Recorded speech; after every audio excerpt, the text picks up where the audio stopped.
আসসালামু আলাইকুম। প্রিয় ছাত্রছাত্রী, আশা করি তোমরা সকলেই ভালো আছো। দোয়া করি যেন সবসময় ভালো থেকো। বুঝতেই পারছো, পরিবেশ অনুকূল নয়। এই প্রতিকূল অবস্থাতেও আমাদের পড়াশোনা চালিয়ে যেতে হবে। তাই এই ক্ষুদ্র প্রয়াস যদি তোমাদের কোনো কাজে আসে। আজকে আমি তোমাদের দ্বাদশ শ্রেণীর বাংলা বিষয়ের প্রথম গল্প কে বাঁচায় কে বাঁচে এই গল্পটি আলোচনা করব। কে বাঁচায় কে বাঁচে গল্পটি মানিক বন্দ্যোপাধ্যায়ের লেখা। গল্পটি আলোচনার পূর্বে আমরা লেখক সম্পর্কে কিছু কথা জানব। মানিক বন্দ্যোপাধ্যায় 1908 খ্রিস্টাব্দের 19শে মে সাঁওতাল পরগনার দুমকা শহরে জন্মগ্রহণ করেন। তার পৈতৃক নিবাস ছিল বর্তমান বাংলাদেশের ঢাকার বিক্রমপুরে। তার পিতার নাম ছিল হরিহর বন্দ্যোপাধ্যায় এবং মাতার নাম ছিল নীরজা সুন্দরী দেবী। তিনি তার পিতামাতার চতুর্থ সন্তান ছিলেন।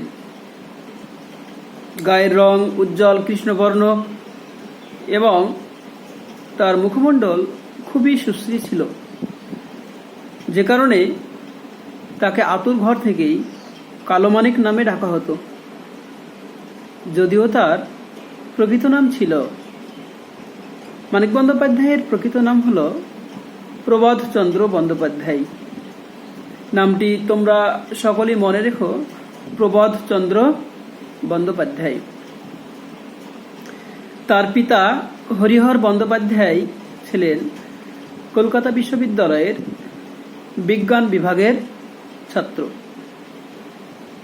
তিনি সেটেলমেন্ট দফতরের রেজিস্ট্রার হিসেবে কাজ করতেন, ফলে তাকে বিভিন্ন জায়গায় বদলি হতে হতো। আর এ কারণেই মানিক বন্দ্যোপাধ্যায়ের বাল্য ও কৈশোর কাল কেটেছিল বিক্ষিপ্তভাবেই। মানিক বন্দ্যোপাধ্যায় খুবই দুরন্ত প্রকৃতির ছিলেন এবং খুব হাসি খুশি প্রকৃতিরও ছিলেন। মাঝে মাঝে তিনি বাড়ি থেকে 2-3 দিনের জন্য উধাও হয়ে যেতেন।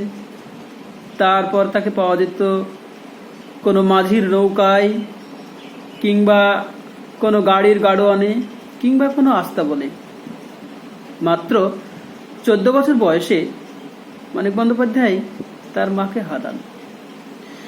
1926 খ্রিস্টাব্দে মেদিনীপুর জেলা স্কুল থেকে তিনি প্রবেশিকা পরীক্ষায় গণিতে প্রথম বিভাগে উত্তীর্ণ হন এবং 1928 খ্রিস্টাব্দে আইএসসি পরীক্ষায় উত্তীর্ণ হয়ে কলকাতায় প্রেসিডেন্সি কলেজে গণিত নিয়ে অনার্স করেন। কিন্তু মানিক বন্দ্যোপাধ্যায়ের প্রথাগত পড়া শেষ করতে পারেননি। অর্থাৎ কলেজে পড়াকালীন তাকে সাহিত্য সাধনার নেশা পেয়ে বসেছিল, যে কারণে তার কলেজের পড়া সমাপ্ত করতে পারেননি। সাহিত্য জগতে মানিক বন্দ্যোপাধ্যায় এর আবির্ভাব আকস্মিকভাবে ঘটেছিল। তার বন্ধুদের সঙ্গে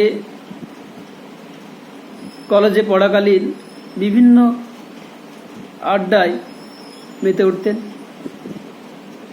তার এক বন্ধু বলেছিল যে নামকরা লেখক না হলে তার লেখা নামকরা কোনো পত্রিকায় ছাপানো হয় না। এতে মানিক বন্দ্যোপাধ্যায় ঘোর আপত্তি করেন। তিনি বলেন, লেখার মান গুণগত হলে, লেখা যদি প্রকৃতপক্ষে ভালো হয়, তাহলে অনামী লেখকের লেখাও ভালো ভালো পত্রিকায় ছাপানো হয় বা হবে। শুরু হয় তাদের তর্ক বিতর্ক।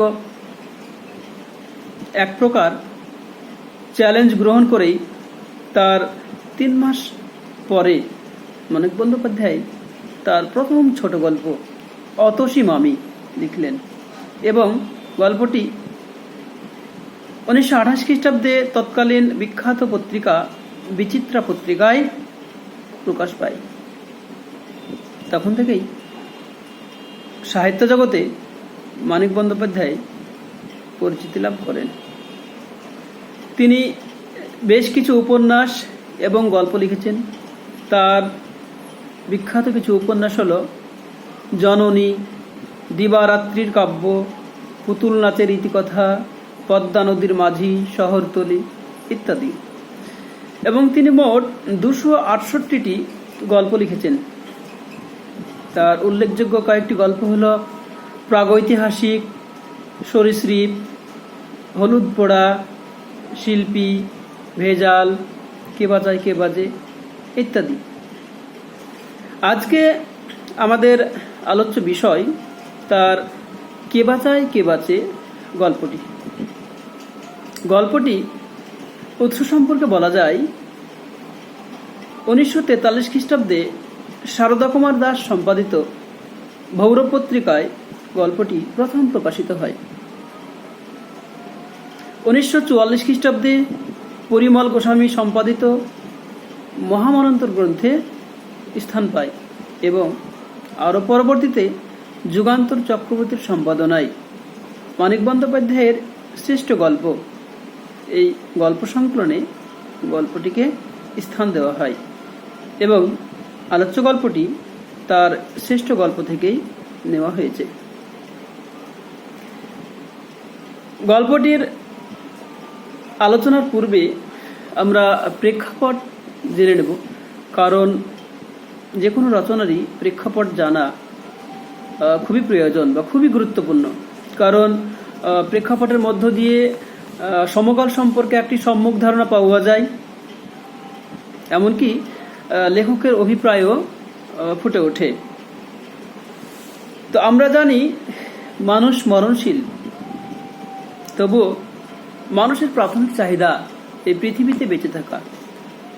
আর এই বেঁচে থাকার জন্য যেটা ন্যূনতম প্রয়োজন, খাদ্য, বস্ত্র ও বাসস্থান, মানুষ এসবের জন্য লড়াই করতে থাকে। এমনকি মানুষ খাদ্যের জন্য ভিক্ষাবৃত্তি করতেও থাকে। গল্পটির প্রেক্ষাপট 50-এর মনন্তর। 1350 বঙ্গাব্দে যে ভয়াবহ মনন্তর বা দুর্ভিক্ষ দেখা দিয়েছিল, যার ফলে অসংখ্য মানুষ অর্ধাহারে অনাহারে মারা গিয়েছিল। এই দুর্ভিক্ষের কারণও ছিল তৎকালীন 1942 এর আগস্ট আন্দোলন এবং 1942-এর 16ই অক্টোবর যে ভয়াবহ সাইক্লোন ঝড় বৃষ্টি হয়েছিল, যার ফলে সুজলা সুফলা শস্য শ্যামলা বাংলার জনজীবন বিপর্যস্ত হয়েছিল। তাছাড়া জাপানি আক্রমণের ভয়ে ব্রিটিশ সরকার যুদ্ধকালীন পোড়ামাটি নীতি গ্রহণ, সব মিলিয়ে বাংলার ভাগ্যাকাশে সেই দিন দুর্যোগের ঘনঘটা হয়েছিল। ফলে মজুর, ক্ষেত মজুর, মাঝি, জেলে, শ্রমিক, বিভিন্ন শ্রমজীবী মানুষদের খাদ্যের জন্য লড়াই করতে হয়েছিল।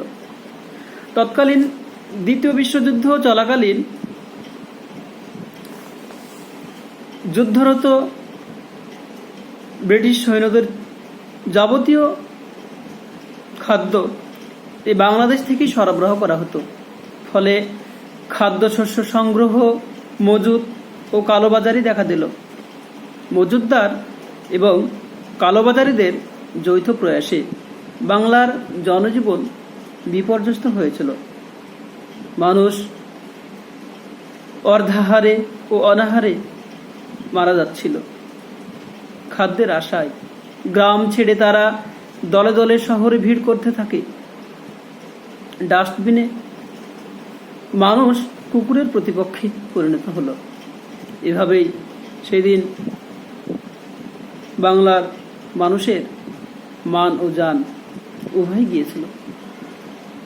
মানবদরদী কথা সাহিত্যিক মানিক বন্দ্যোপাধ্যায় সেই বাস্তব জীবনের চিত্র তিনি দারুণভাবে তুলে ধরেছেন। সে সময়ের যাবতীয় যন্ত্রণা ছবি তার বিভিন্ন গল্পে প্রকাশিত হয়, যেমন নেড়ি, আর না কান্না, 7.5 কিলো চাল, শিল্পী, তারপর এই কে বাঁচায় কে বাঁচে প্রভৃতি গল্পের মধ্য দিয়ে সে সময়ের যাবতীয় যন্ত্রণার ছবি তিনি দারুণভাবে ফুটিয়ে তুলেছেন। আজকে আমাদের আলোচ্য বিষয় তারই একটি অন্যতম গল্প, কে বাঁচায় কে বাঁচে। গল্পটির 3টি প্রধান চরিত্র রয়েছে, মৃত্যুঞ্জয়, নিখিল এবং টুনুর মা। গল্পটির বিষয় এইরকম, একদিন অফিস যাওয়ার পথে মৃত্যুঞ্জয় অনাহারে মৃত্যু দেখল। এর আগে তিনি এই অনাহারে বা না খেতে পেয়ে মৃত্যুর কথা কানে শুনেছিলেন কিংবা খবরের কাগজে পড়েছিলেন, কিন্তু স্বচক্ষে তিনি দেখেননি। আসলে মৃত্যুঞ্জয়ের এই মৃত্যু না দেখারই কারণ, তিনি দুপা হেঁটেই ট্রামে চাপেন, ট্রাম থেকে সোজা অফিস। মৃত্যুঞ্জয়ের বাড়িটাও শহরের এমন এক নিরিবিলি জায়গায় যেখানে মানুষ না খেতে পেয়ে মরতেও যায় না বেশি। তাছাড়া অফিস বাদে মৃত্যুঞ্জয়কে তেমন কোনো কাজ করতে হতেও না। বাড়ির চাকর এবং ছোট ভাই যাবতীয় হাট বাজার করতেন। মৃত্যুঞ্জয় এই অনাহারে মৃত্যু দেখার ফলে অসুস্থ হয়ে পড়লেন। তিনি মনে প্রচন্ড দুঃখ ও কষ্ট অনুভব করলেন। মৃত্যুঞ্জয়ের মনে আঘাত পেলে তার শরীরেও তা ব্যক্ত হয়। ফলে বাড়ি থেকে যেসব ভালো ভালো খাবার খেয়ে গেছিলেন, ডাল, ভাত, মাছ, দই, ভাজা আরও ইত্যাদি, অফিসে গিয়ে তিনি উগরে ফেললেন। পাশের ঘর থেকে বন্ধু নিখিল আসলো।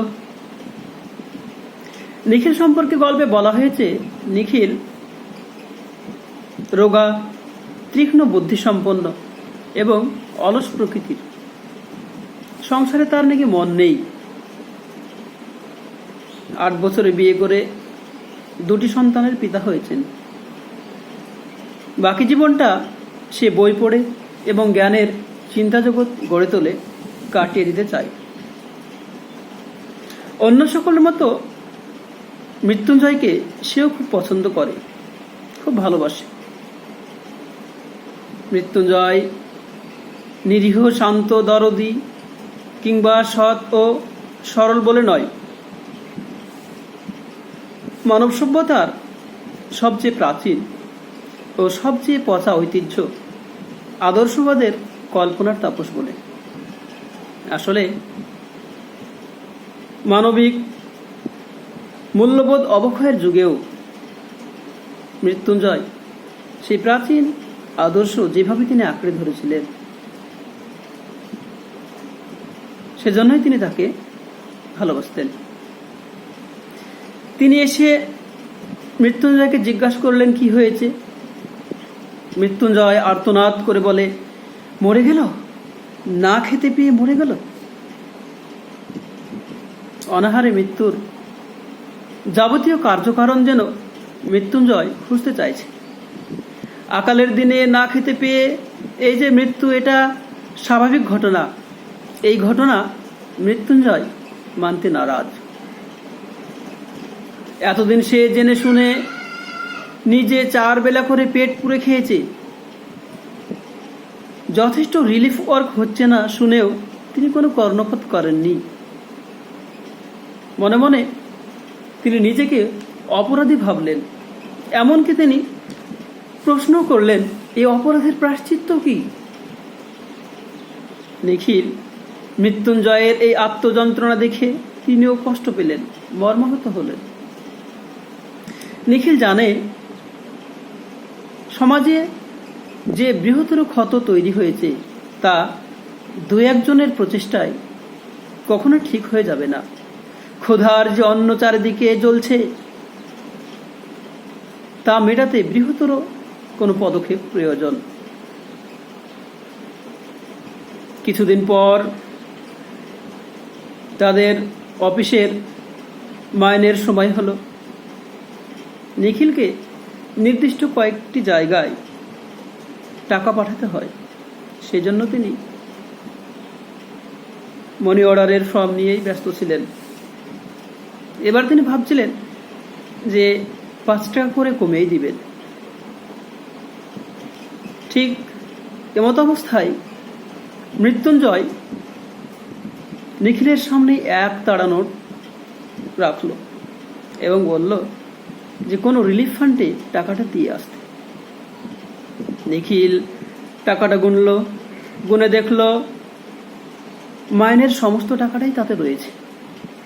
নিখিল জানালো সংসারে তার 9 জন লোক, মাইনের টাকায় ভালোভাবে কুলোয় না, মাসে মাসে তাকে ধারও করতে হয়।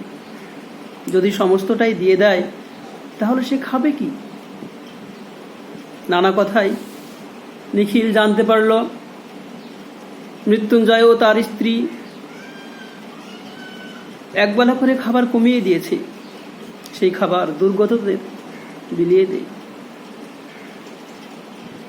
নিখিল ভাবল এভাবে একজনে অন্যে সবাইকে বাঁচানো যেতে পারে না।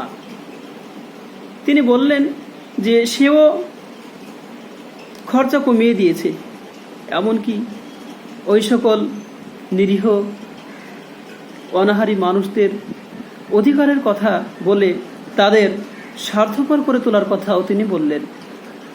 কিন্তু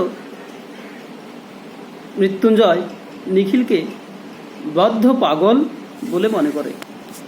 তারপর দেখা গেল মৃত্যুঞ্জয় অফিস যেতে দেরি করে, কাজে ভুল করে, শহরের আদি অন্তহীন ফুটপাথ ধরে সে সর্বদা ঘুরে বেড়ায়। ডাস্টবিনের ধারে, খোলা আকাশের নিচে, লঙ্গরখানায় অন্য প্রার্থী মানুষগুলোর সঙ্গে মিশে সে জানতে চায় তাদের সেই পরিণতির কথা, দুর্ভাগ্যের কথা। তারা সবাই একই কথা বলে, তাদের সেই দুর্ভাগ্যের কথা, সেই পরিস্থিতিকে মেনে নেওয়ার কথা। এদিকে মৃত্যুঞ্জয়ের বাড়ির অবস্থা শোচনীয়। টুনুর মা অসুস্থ হয়ে পড়েছে। ক্ষুধার জ্বালায় বাড়ির ছোটরা কান্না করছে। নিখিলকে মাঝে মাঝে এসে সামাল দিতে হয়।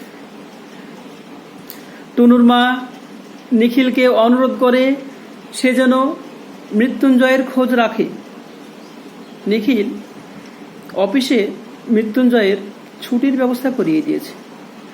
ঘন্টার পর ঘন্টা তার সঙ্গে মিশে কথা বলে তাকে বোঝানোর চেষ্টা করে, কিন্তু মৃত্যুঞ্জয়ের মনে তার সেই কথা কোনো প্রভাব ফেলতে পারে না।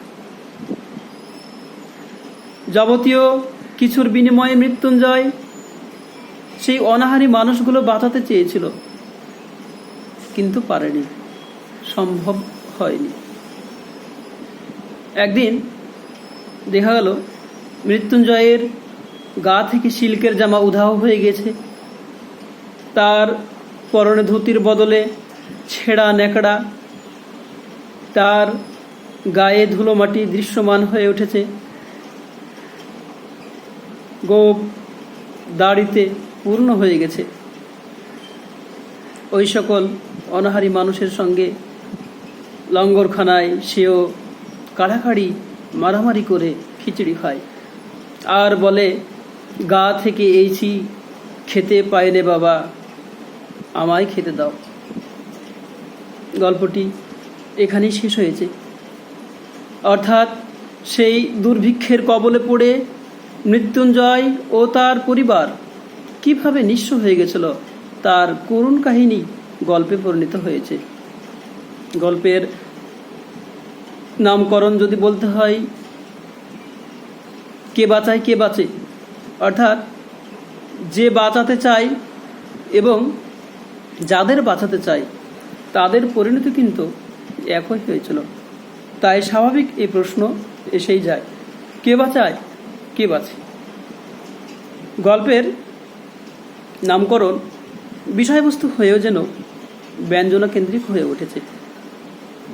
গল্পটি তোমরা সকলে ভালোভাবে পড়বে, খুবই সুন্দর গল্প। এখান থেকে বিভিন্ন প্রশ্ন আসতে পারে, যেমন এখানে যে প্রধান 3টি চরিত্র আছে, মৃত্যুঞ্জয় চরিত্র, নিখিল চরিত্র কিংবা টুনুর মা চরিত্রটি আলোচনা করো। তারপরে আসতে পারে মৃত্যুঞ্জয়ের বাড়ির অবস্থা শোচনীয়।